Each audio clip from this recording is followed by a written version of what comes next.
nyo ba kung bakit ang mga matatanda o yung tinatawag nating mga senior citizen ay napapansin natin na parang nakukuba? Yan ay sa dahilan na ang kanilang katawan ay hindi na nakakapag-reproduce ng calcium sa loob. Because as we grow older, nawawala po, na-deteriorate ang calcium sa loob. Sanhi kung bakit ang mga buto ay nagiging brittle at nagtutupian.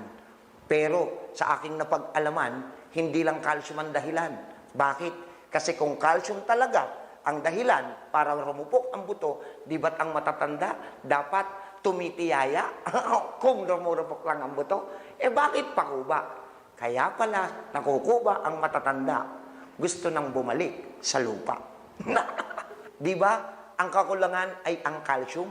So ano ang tip na maibibigay ko sa mga nakikinig natin at sa nanonood ngayon?